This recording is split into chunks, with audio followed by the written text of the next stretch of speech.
بسم اللہ الرحمن الرحیم۔ السلام علیکم دوستو، دنیا بھر کی بریکنگ اور سلیکٹڈ نیوز میں آج آپ سنیں گے، لیکن اس سے پہلے اگر ہو سکے تو لائک اور سبسکرائب کا بٹن ضرور دبا لیں۔ شکریہ۔ ہیلری کلنٹن کا کہنا ہے کہ امریکہ میں جمہوریت کو خطرہ لاحق ہونے کا خدشہ ہے۔ ہیلری کلنٹن نے امریکی میڈیا کو انٹرویو دیتے ہوئے کہا ہے کہ مجھے واقعی ایسا لگتا ہے جیسے ہماری جمہوریت داؤ پر لگ گئی ہے۔ سابق خاتون اول ہیلری کلنٹن نے کہا ہے کہ ہم نے میڈیا پر دیکھا کہ رویوں میں تبدیلی رونما ہو رہی ہے، سوشل میڈیا پر گمراہ کن مواد آ رہے ہیں۔ ہیلری کلنٹن نے کہا کہ امریکہ اور دنیا بھر میں کیا ہو رہا ہے، میں اس بات سے پریشان ہوں۔ دوسری طرف امریکہ کے secretary of state Anthony Blinken نے ایران کو خبردار کرتے ہوئے کہا ہے کہ ایران ایٹمی پروگرام پر ہماری مذاکرات کی خواہش کا احترام نہیں کر رہا، جبکہ وہ جانتے ہیں کہ ایران کے لیے وقت ختم ہوتا جا رہا ہے۔ اسرائیل اور UAE کو بھی امریکہ کی طرح ایران سے تحفظات لاحق ہیں۔ امریکی سیکرٹری آف اسٹیٹ کا کہنا تھا کہ ایران کے ایٹمی پروگرام پر اگر بات چیت کا جمہوری طریقہ ناکام ہو جاتا ہے تو امریکہ کے پاس دوسرے آپشن بھی موجود ہیں، جبکہ ان کے اسرائیلی ہم عصر یائر لیپڈ نے ایران کو دھمکی دیتے ہوئے کہا کہ ہم طاقت استعمال کرنے کا حق بھی رکھتے ہیں۔ انٹونی بلنکن کا کہنا تھا کہ ہمیں ایران کے ساتھ مذاکرات کی کامیابی کی امید ہے، تاہم ایران کے لیے گفتگو کا وقت کم سے کم ہوتا جا رہا ہے۔ ہم اس بات پر متفق ہیں کہ ایران کو جوہری ہتھیار حاصل نہیں کرنے دیں گے۔ اس موقع پر متحدہ عرب امارات کے وزیر خارجہ عبداللہ بن زیاد کا کہنا تھا کہ خطے کو اب یمن میں مزید کسی ایرانی تنظیم کی ضرورت نہیں ہے، جو کہ سعودی عرب کی سرحدوں پر اسے دھمکا رہا ہے، اور ہم یمن میں جنوبی لبنان جیسے تجربے کو دوبارہ دہرانا نہیں چاہتے۔ ڈاکٹر عبدالقدیر خان کی صاحبزادی ڈاکٹر دینا نے کہا ہے کہ میرے والد کو جو مقام ملنا چاہیے تھا وہ نہیں دیا گیا۔ ڈاکٹر دینا خطاب کرتے ہوئے آپ دیدہ ہو گئیں۔ انہوں نے کہا کہ میری فیملی کے لیے یہ وقت بہت مشکل ہے، میرے والد کو جو ملنا چاہیے تھا وہ نہیں دیا گیا۔ امید ہے کہ آنے والے وقت میں میرے والد کے کام کو سراہا جائے گا۔ میرے والد کراچی میں زیر علاج تھے تو لوگ ان کے لیے پھول لے کر آتے تھے۔ میں تمام لوگوں کی شکر گزار ہوں کہ میرے والد کو اتنی عزت بخشی۔ دوستو، جیسا کہ ہم جانتے ہیں کہ ڈاکٹر عبدالقدیر خان ایٹمی طاقت کے بانی ہیں، انہوں نے ایسے وقت میں پاکستان کے ایٹمی پروگرام میں حصہ ڈالا جب پاکستان مشکلات میں تھا۔ ڈاکٹر عبدالقدیر خان نے کہا تھا کہ وہ پاکستان کو ایٹمی طاقت بنا سکتے ہیں، جس پر ذوالفقار علی بھٹو نے انہیں ویلکم کیا۔ جنرل ضیاء الحق نے اندرا گاندھی سے کہا تھا کہ بھارت نے اگر پاکستان کی طرف آنکھ اٹھا کر دیکھا تو ہمارے پاس ڈاکٹر عبدالقدیر خان ہیں۔ بابر اعوان نے بھی اپنے خطاب کے دوران کہا کہ ڈاکٹر عبدالقدیر اور ان کے بچے اس ملک کے محسن ہیں۔ وزیر اعظم عمران خان سے بات کر کے اسلام آباد کی اہم جگہ کا نام ڈاکٹر عبدالقدیر کے نام پر رکھیں گے۔ فرانسیسی کمپنی کے کیے گئے ایک سروے میں کہا گیا ہے کہ سعودی عرب 2020 میں دنیا کے پرمسرت ممالک کا جائزہ لینے کے لیے کیے گئے ایک عالمی سروے میں چائنا اور نیدرلینڈز کے بعد دنیا کا تیسرا خوش ترین ملک قرار پایا ہے۔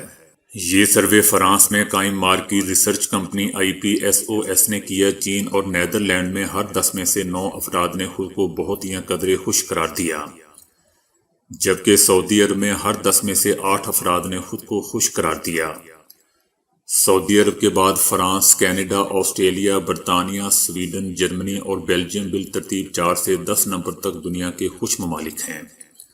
امریکہ اس درجہ بندی میں 11ویں نمبر پر ہے۔ کبھی کبھی آن لائن شاپنگ کرنا صارفین کو مہنگا پڑ جاتا ہے، کیونکہ جو چیز ہمیں اسکرین پر اچھی لگ رہی ہوتی ہے اس کی اصل حالت اس تصویر سے کافی مختلف ثابت ہوتی ہے۔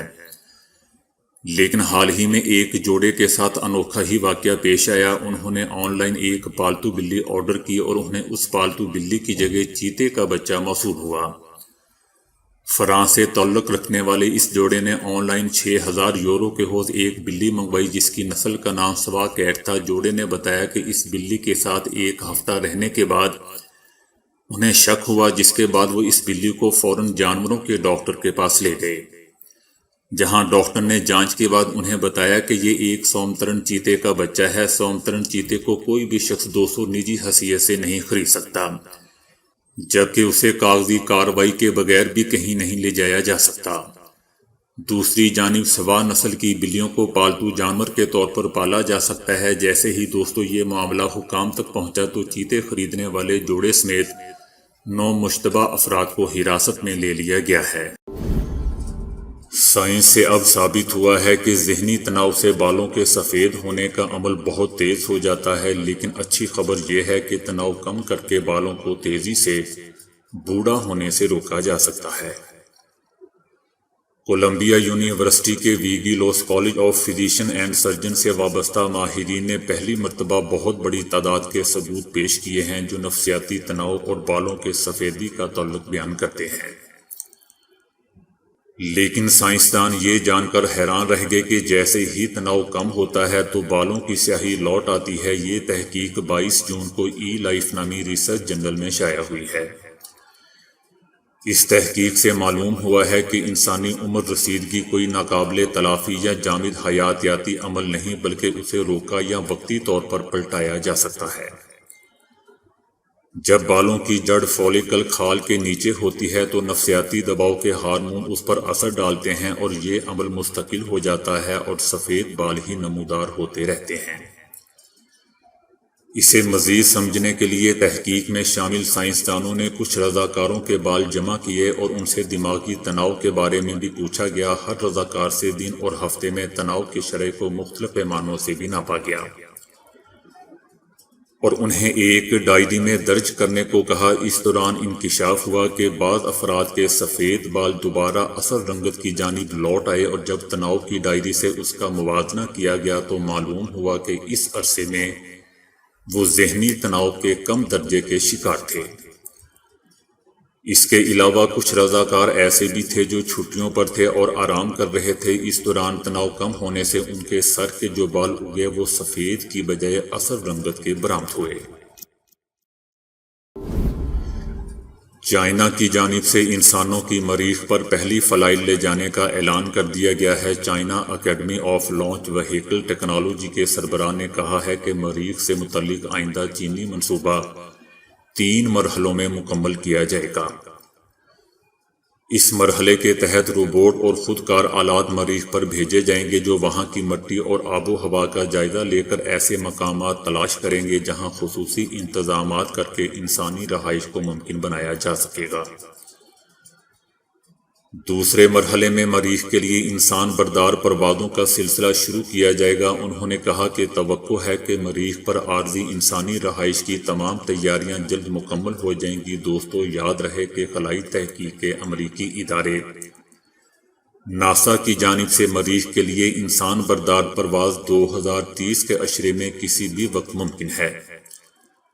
تاہم کوئی نہیں جانتا کہ یہ تاریخ کب مزید آگے بڑھا دی جائے۔ اس کے برعکس چائنا کا اب تک کا ریکارڈ یہی رہا ہے کہ وہ اپنے منصوبوں کا اعلان صرف اسی وقت کرتا ہے جب اس کی تیاریاں مکمل ہو چکی ہوں۔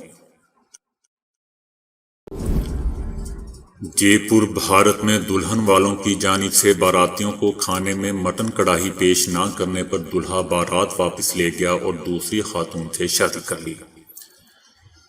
ریاست اوڈیشہ کے ضلع جے پور میں شادی کی تقریب میں اس وقت ہنگامہ کھڑا ہو گیا جب باراتیوں کو حسب وعدہ کھانے میں مٹن کڑاہی پیش نہیں کی گئی۔ 27 سالہ دلہا اور مکانت اس پر نہ صرف ناراض ہو گیا بلکہ شادی سے ہی انکار کر دیا۔ دلہن والوں نے دلہا اور اس کے گھر والوں کو منانے کی بہت کوشش کی لیکن دلہا مسلسل جھگڑا کرتا رہا اور بارات واپس لے گیا۔ باراتی اپنے ایک عزیز کے گھر ٹھہرے اور راستے میں پڑنے والے ایک گاؤں کی لڑکی سے دلہا کی شادی کروا کر واپس اپنے گاؤں لوٹے تاکہ بارات خالی واپس آنے کا تانا نہ ملے۔ ادھر دلہن والوں نے اس معاملے پر پولیس سے رجوع کر لیا، تاہم پولیس کا کہنا تھا کہ دلہا دوسری شادی کر چکا ہے اور اب صلح صفائی کی بھی کوئی گنجائش نہیں بنتی۔ بھارت میں دوستو، حالیہ چند دنوں میں عجیب و غریب وجوہات کی بنا پر بارات واپس لے جانے کے واقعات میں اضافہ دیکھا گیا ہے، جیسا کہ دلہا بغیر چشمے کے اخبار پڑھنے میں ناکام اور دلہن کا شادی سے انکار، دلہن شادی کی رات دلہا کے منہ پر تھپڑ مار کر گھر واپس آ گئی وغیرہ۔ زمین و آسمان اللہ کا، مشرق اللہ کا، مغرب اللہ کا سب اللہ کا ہے۔ ذرہ اور پہاڑ، تنکا اور جنگلات، ہوائی اور فضائی، خلائی اور خاکی، نوری اور ناری، ساری کی ساری مخلوق اللہ کی۔ اللہ اپنے بندوں سے کسی حال میں، کسی پل میں، کسی لمحے میں بھی غافل نہیں ہے۔ صرف بندے ہی نہیں بلکہ کائنات کا ذرہ ذرہ، چپا چپا اس کے سامنے ہے اور وہ اس کی حرکات اور سکنات سے باخبر بھی ہے۔ اس کی نظر کائنات پر پوری طرح حاوی ہے۔ ریت کا ایک ایک ذرہ، زمین کا ایک ایک ذرہ، درخت کا ایک ایک پتا، زمین کے اندر جو کچھ بھی ہے اللہ کے علم میں ہے۔ سائنس ابھی تک زمین کے اندر 5 کلومیٹر تک پہنچی ہے، آگے کیا ہے صرف اندازے ہی ہیں۔ ایسے ہی سمندر میں ان کے اندازے ہیں، تہ تک تو جا نہیں سکتے اور نیچے جائیں تو پانی ہی دبا کے پچکا کے رکھتے۔ پانی کی گہرائی تک تو آب دوزیں بھی نہیں جا سکتی، پانی ان کو ایسے دبا کے رکھ دے اور اوپر نکلنے ہی نہ دے۔ زمین پر پتا بھی گرے تو میرا اللہ جانے، ساری کائنات کے درختوں کے پتے، ان کی مجموعی تعداد اللہ کے علم میں ہے۔ بارش کے قطرے، ان قطروں کی مجموعی تعداد صرف اللہ کے علم میں ہے۔ سارے سمندروں میں کتنا پانی ہے اللہ کے علم میں ہے، سارے پہاڑوں کا کتنا وزن ہے اللہ کے علم میں ہے۔ پہاڑ اپنے دامن میں چھپی ہوئی چیزیں اس سے چھپا نہیں سکتے، اور سمندر اپنے اندھیروں میں اور اس کی تہ میں پڑی ہوئی چیزوں کو اللہ سے چھپا نہیں سکتے۔ دوستو، میرا اللہ اس سے بھی کہیں بڑھ کر علم رکھتا ہے، یہ ہے اللہ کے علم کی وسعت۔ تو دوستو، ابھی کے لیے اتنا ہی۔ ویڈیو کو لائک اور شیئر کرنے کا بہت بہت شکریہ۔